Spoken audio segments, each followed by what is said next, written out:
Your consciousness can affect your relationship in many, many ways. It's just a belief of who you are. If you believe you're the greatest, you might look at the person you're with as they're not good enough for you.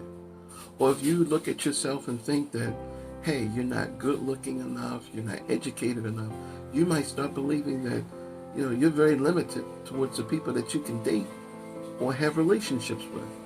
So you need to be honest. You need to be able to look at yourself objectively. And as an objective viewer of who you are, you need to see your value. You need to see that you are a king. You need to see that you are a queen. And if that's a higher standard than you can actually accept, then just see yourself as a really good, decent person. Because your reality really does affect who you are. And that consciousness, look, you're already woke. Just enjoy the ride while you're woke. Just enjoy the ride while you're there. Your thoughts are creating your own reality. Now that might sound like the craziest thing, but the reason you can achieve things is because the way you think. It's learned behavior. When you learn how to ride a bike, you know what you can do. Ride a bike, you know why you can ride the bike? Because your thoughts have already convinced you and told you that you can ride a bike. Life is the same thing. If your thoughts are not in harmony with your motive, then you lose your ability to do many things.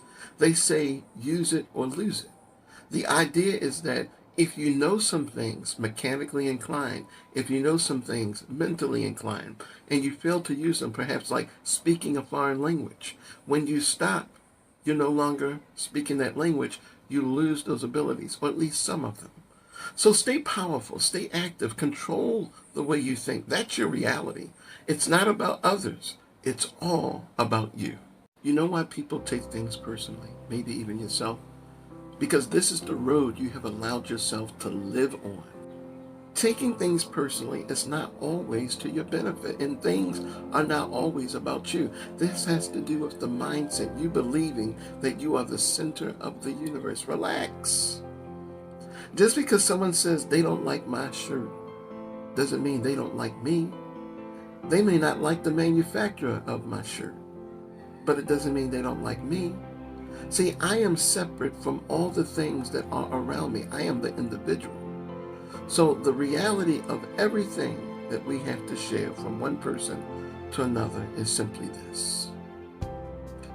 Don't take it personal. One of my mentors told me that whenever you get an opportunity to enjoy peace, you should embrace it with joy, because there's so many things around us that take our peace away. But the way you make peace a priority is you demand it. You demand it from yourself and you demand it from others. Now, when I say demanding it from others, I'm not saying, hey, look, you need to be peaceful. No, we're not arguing, because that didn't sound very peaceful, did it? But we actually can get peace from others by making the peace that we have contagious. So peace can be in everything that you do. Just, stress is always available. So we know what stress is. We know what a lack of peace is. These are not foreign realities to us. But when things come around and they try to rival our peace, dismiss it. Have laser focus. And anytime anything non-peaceful crosses the line, it just gets obliterated. But without disturbing the full potential of what you're capable of becoming. And fluent is about getting your thoughts understood by the person or persons that listen to you. That's what fluency is. I'm an English speaker. But there are some people who just do not understand my Native American English. I know this because I have many students from around the world that take my coaching courses, and sometimes I have to repeat myself over and over. So accent matters, but it depends on who you're talking to. For some people, accent doesn't matter. But it's about the person you're listening to. It may not matter to you, but it might matter to others. It's your voice to communicate your ideas. It's your voice to communicate your power. It's your voice to influence and make an effect, a positive change to someone else. So it matters sometimes, but then other times it doesn't. You choose, but pay attention.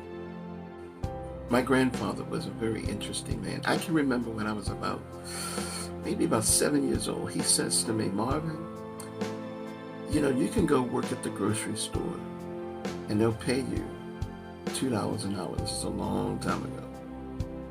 Or you can work for yourself and choose what it is that you want to make. See, a lot of people have dreams, but the job limits your ability to reach your dreams or to assume your personal desires. But when you work for yourself, being an entrepreneur, you can do whatever it is that you want to do because you're the boss. And as the boss, you control the pay, even the pay that you receive. So whatever you want, you can make more. Or you can sit there and work a job and get paid what the job was worth. Or you can realize your worth and be the entrepreneur and make all the money you could possibly imagine. And that's where it begins. It's your choice to focus. And it's just as much of your choice to be distracted. When it comes to simple things like studying, they find a quiet place so they can focus. Others, not obeying the rules as to how the brain works, will put themselves in an environment where they are playing music and they'll say things to you like, oh, but I study better when I hear music or I have some distractions. See, that's a choice. Now, here's the true reality of it. You can't do that in an environment of distraction. So if you want to get the most out of what you can become, stay focused. Confidence in yourself is critical. It's not always about the nice things that people say about you, but it's about what you believe about who you are. If you don't believe that you're doing great things, then you're probably not. So having the right level of confidence is actually self-confirmation that whatever it is that you are pursuing is working itself out in a very positive and convenient manner, not just particularly for you, but maybe for the benefit of others. So you must have confidence. You must have self-belief. You must have self-worth. So you can not only take things to a higher level, but you can take others with you as they follow along with the truth. Enjoy yourself. I'm going to share two things with you that you may not have heard used in this particular way. Raise your confidence by being aware of what you eat. Food affects the chemistry within your body. So you want to make sure that as you eat, you're not eating things like that weigh you down. Like if I eat something that's really, really sugary and I come to have a presentation, I'm tired, I'm worn out because the food does affect me. The other thing is our brains are able to absorb lots of information, but we do our best when we're moving and learning at the same time. And when we're learning and the brain starts to feel like it's achieving something fantastic, we develop even more confidence. So check what you're eating, watch your diet, and move. Keep moving, always be moving, and your confidence will just keep moving also in the right direction. Read information that relates to you personally. Don't just be an academic reader. Don't just be reading to gain facts or head knowledge. Read for personal growth and personal development. Read things that are of interest of you. If you like butterflies, read books on butterflies. If you like books on solar panels and solar energy, then read those books because they make you feel good. And as you read them out loud. Let your brain enjoy your voice. This is powerful. And another tip, while you're reading, move a little bit. Let that body bounce. Go, just go all over. Keep a book in front of you. Get on the treadmill. Read the book. Read something. Read a tablet. Read an email message. Just move, and it will change. The vitality of your life and the things you enjoy will be a lot more pleasurable for you.